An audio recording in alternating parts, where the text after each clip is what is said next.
Ladies, gentlemen, and all others, my name is Wicked, and I'm coming at you live from Los Angeles, California. Today in this video, I just want to talk about being open to the future, I guess, and not really putting a solid hold on what you think your future is going to be or how it's going to turn out. Basically, 2 years ago, I was in a very bad mental health state, and I was in college. I was working very hard. I had classes that were very challenging to me. I wasn't getting a ton of sleep, and I don't know if my eating choices were the healthiest, and that all piled up into a situation that was endangering for my life. And I just didn't really think that I could really go up, which is stupid in hindsight, but at the time it kind of just felt like everything was over because I was doing something that I loved and I was still miserable.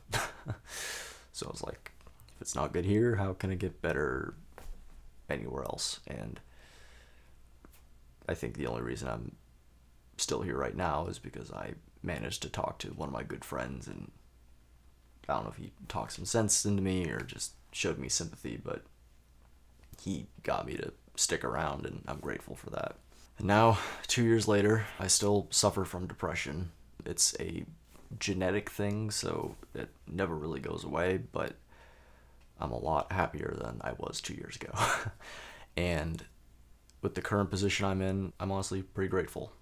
I didn't think I would end up in a position like this, and the bizarre thing is that when I talked to my friend, he was like, think about where you'll end up in 2 years. And here I am, 2 years later, and I am working for a record label, which honestly is not a job I thought I would like, but it's pretty fun, and just in 3 weeks of working at the label, I have learned a ton. I went to school for music production. I didn't really have much interest in the business side, but just learning about the business is really fun.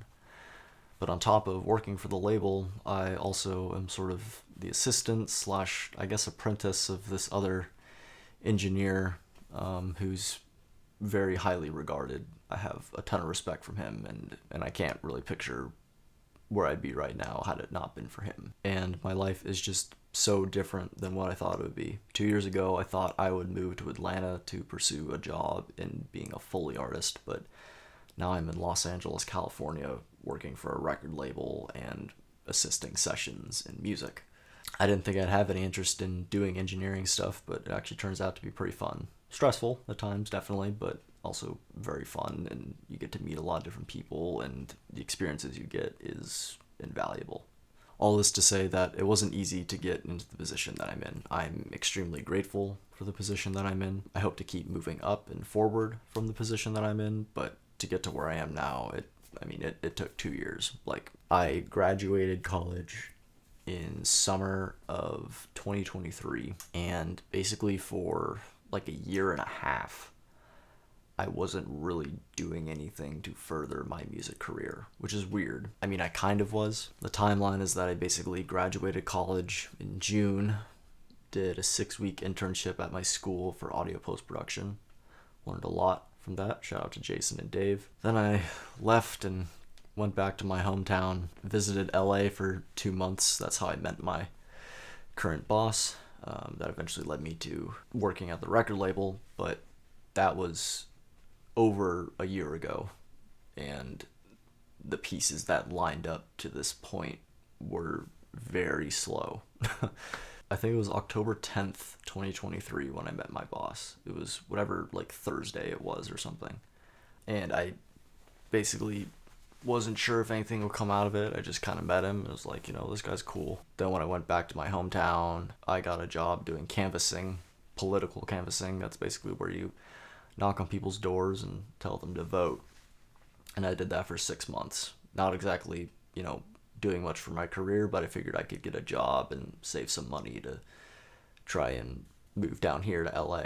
Then August rolls around, and I moved down here not really having any connections besides this one guy I knew named June. Shout out to June Murakawa for being the sole reason I had the gut to come down here in the first place. June's a super nice guy, and he's a very, very large part of the reason that I have the position that I do right now, and I'm super grateful for him.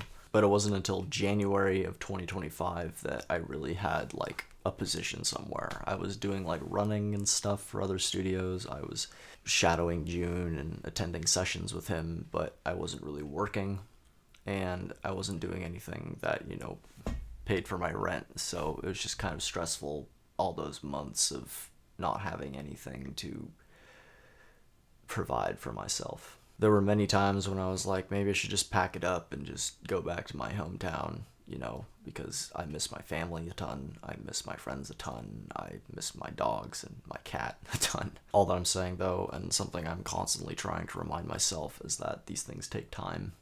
You never know where you're going to be 2 years from where you are right now. So if you're struggling with depression or suicide or anything in general that's just sort of pushing you down and not letting you work, just know that if you hold on for 2 more years, and I don't want to say trust the process, but just trust yourself that you'll end up somewhere better, then just give yourself that chance. You deserve it.